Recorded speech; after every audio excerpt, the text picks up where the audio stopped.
नमस्कार दोस्तों, हमारे YouTube चैनल टैक्स इंस्ट्रूमेंट्स में मैं अभिषेक जैन एडवोकेट आपका एक बार फिर स्वागत करता हूं। आज हमारा डिस्कशन का टॉपिक है कि यदि ITR नहीं भर पाए और ड्यू डेट एक्सटेंड नहीं हुई तो अब फर्दर कितनी लेट फीस आएगी, किस केस में, और हम क्या क्या ऑप्शन ऑप्ट कर सकते हैं।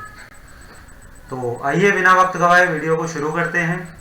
यदि आपकी ITR रह गई है तो उसमें हमारे पास 3 सिनारियो बनते हैं। जैसा कि लास्ट ईयर गवर्नमेंट ने नोटिफाइड कर दिया था कि इस बार पेनल्टी जो होगी वो 5000 होगी, बट वो पेनल्टी सिर्फ उन रिटर्न्स के लिए है जिसमें कि रिटर्न इनकम 5 लाख से अबव की है। यदि आपकी इनकम 5 लाख से कम की है तो आपकी पेनल्टी इससे कम होगी। फॉर एग्जांपल 5 लाख से कम की रिटर्न के लिए आपको जो पेनल्टी देनी है लेट फीस सेक्शन 234 में, वो है 1000 रुपीज। और इन दैट केस ऑल्सो यदि आपकी रिटर्न इनकम जो आप फाइल कर रहे हैं वो बिलो 2,50,000 है, यानी कि 2.5 लाख रुपए से कम की इनकम है, तो उसमें आपको 1 रुपए भी लेट फीस नहीं लगेगी, चाहे आप आज उस रिटर्न को फाइल कीजिए। मैं तीनों एग्जाम्पल का आपको एक एक स्पेसिमेन दिखा देता हूं। अकॉर्डिंगली जिस फाइल पे जो एप्लीकेबल है आप उस हिसाब से उस रिटर्न को फाइल कर सकते हैं।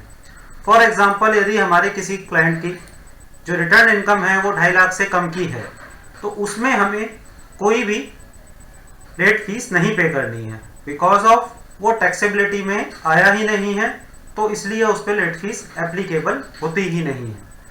सेकंड केस जहां पे हमारे पास इनकम जो है 2.5 लाख से ज़्यादा है, पर मेरे पास एक क्लाइंट की क्वेरी आई थी कि सर मेरी इनकम तो 3.5 लाख है पर मेरे पास 1.5 लाख की डिडक्शन है, तो क्या मेरी लेट फीस बच जाएगी? जवाब है नहीं। यदि आपकी रिटर्न इनकम ज़्यादा है, भले ही आप पे डिडक्शंस हैं, तो लेट फीस के लिए सेक्शन 234 आपकी नेट टैक्सेबल इनकम नहीं बल्कि ग्रॉस टोटल इनकम देखता है। If your gross total income exceeding rupees 2,50,000 so you have to pay the late fees.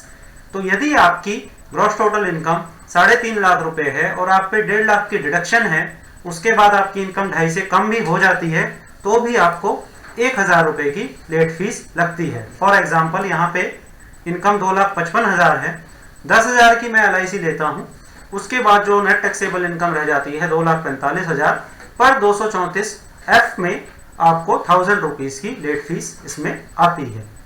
Third case वो बनता है वेदर इन केस आपके पास डिडक्शन हो या ना हो, दोनों ही केसेस में यदि आपकी जो टोटल इनकम है वो एक्सीड करती है 5 लाख रुपीज से, तो उस केस में लेट फीस आपकी 5000 आएगी ही आएगी, अदरवाइज आप रिटर्न फाइल करने के लिए एलिजिबल नहीं है।